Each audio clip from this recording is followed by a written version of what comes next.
we're about to enter into the new year, I want us to focus on the power of influence. Whatever bad influence we may have picked up in 2023, it is possible to reroute, to redirect, and to take on a new path.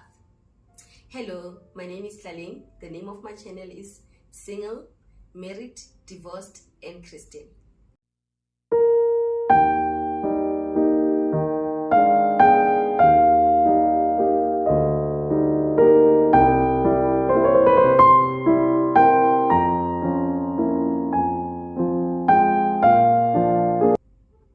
Today, the title of my topic is The Power of Influence, as you may have guessed already.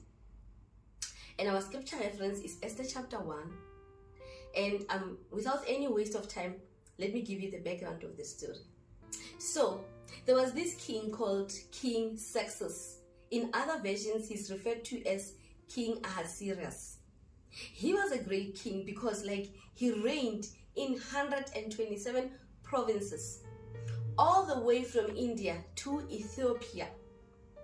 So one day the king decided, you know what, I want to throw a bash for my staff and all my officials in all the provinces and all my nobles and all my armies, the armies of Media and Persia. So he threw a party for a total of 180 days.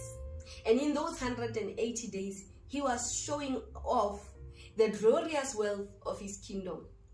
So, to end the party on a high note, he decided to throw a week-long banquet where everyone was invited, from the least to the greatest.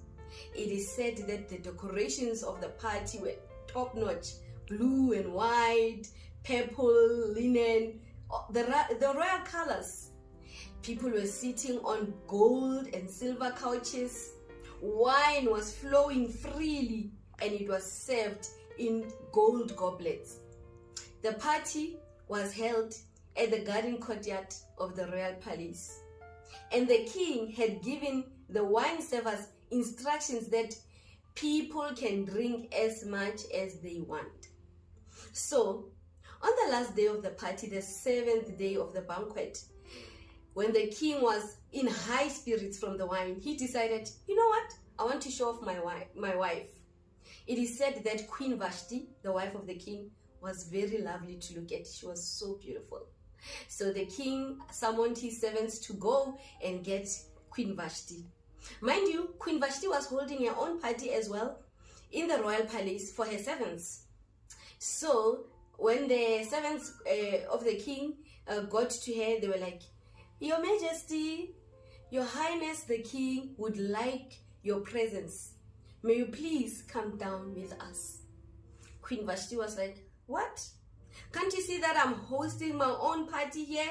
You just come and say, King this, King that. I'm not going anywhere with you. I'm kidding. That's not how she put it. But who knows? Maybe she did put it that way. But the queen refused to go down with the servants. That was unheard of in those days. For anybody, a woman, to disobey her husband. Not only a husband, we are talking about a king here. So the servants went back to the king and they said to the king, Your Royal Highness, the queen refuses to come. What? King Xerxes was out of his mind with anger. But you know what? I like how he reacted. Although he was angry, he did not act upon his emotions. Many times we make the mistake of taking decisions when our emotions are high. Instead of stepping back, cooling off, then with a calm mind, decide how to act, upon the offense. So King Ahasuerus took a step back, and when he was calm, he went to his advisors to seek counsel. He asked them, according to the law, what must be done to Queen Vashti?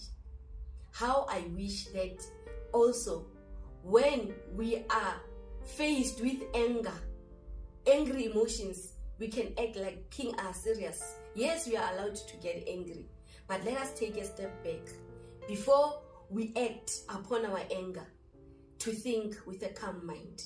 So the king went to his advisors and he said, according to the law, what must be done to Queen Vashti?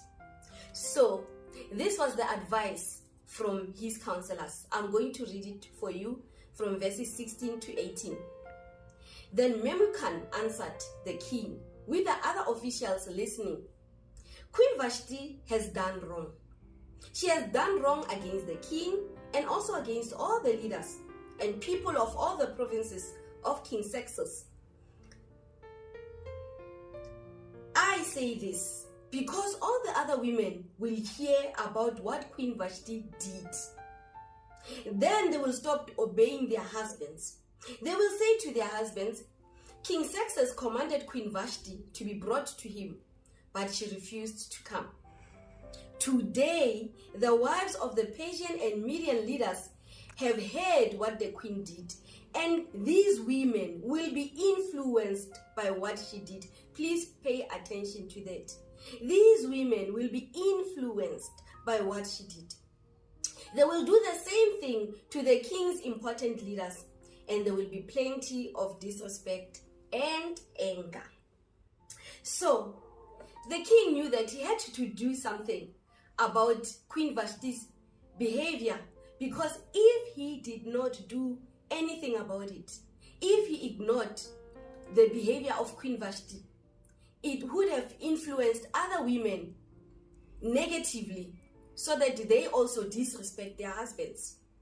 So you can see that the main message today is the power of influence. The power of influence is real. It is said that birds of a feather flock together. So the company you keep either influences you for good or for bad.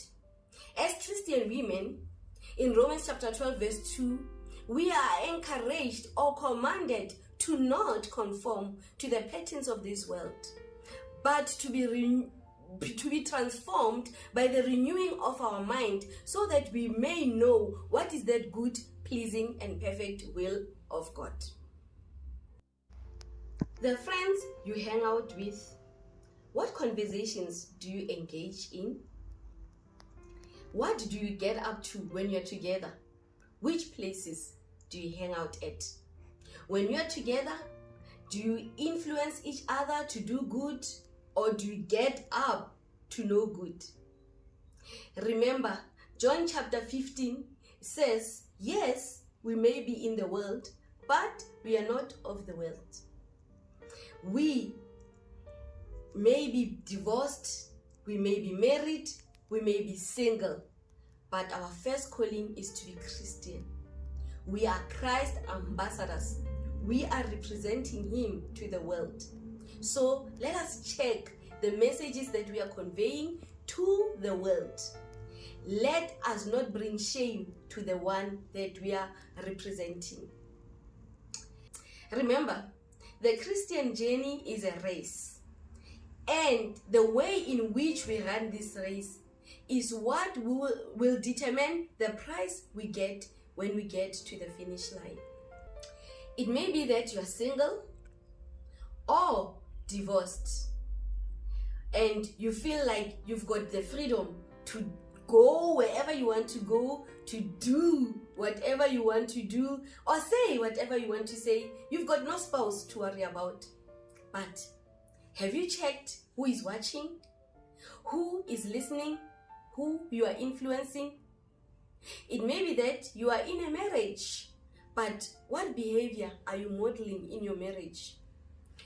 What influence are you to that young girl who's watching you from a distance, aspiring to one day marry? In your marriage, are you a Queen Vashti or a Proverbs 31 wife? Deuteronomy chapter 30 verse 19, God says, I have put before you the choice of life and death. Oh, how I wish you would choose life so that you and your descendants might live. Likewise, how do you choose to influence and be influenced? So, let us watch our conduct our behavior, our words, our choice of company, especially the media that we consume, more so social media. Our comments on social media, do they tear up? Do they tear down, or do they build up? Our likes and our subscribes, who are you liking? Who are you subscribing to? In conclusion, I'd like to end with the words from Matthew chapter 5. You are the salt of the earth. If the salt loses its saltiness, how can it be salted again? The purpose of salt is not only to give flavor, but also for preservation and to disinfect. Have you checked your seasoning? Have you lost your saltiness? Have you lost your power to influence for good? The passage in Matthew 5, chapter 5 goes on to say, you are the light of the world. A city that is set on a hill cannot be hidden. Neither do men light a lamp and put it under a bowl, but they put it on a stand so that it gives light to the whole room. So my friend, as we enter into 2024, let us shy away from darkness. Let us choose to be the light. Let us choose to be good influencers. Thank you for taking your time to join me as we reflect on the lessons from Esther chapter 1. I love you and I wish you a very happy, prosperous, blessed new year. May only success and blessings and excellent health follow you in 2024. I love you and a very happy new year to you.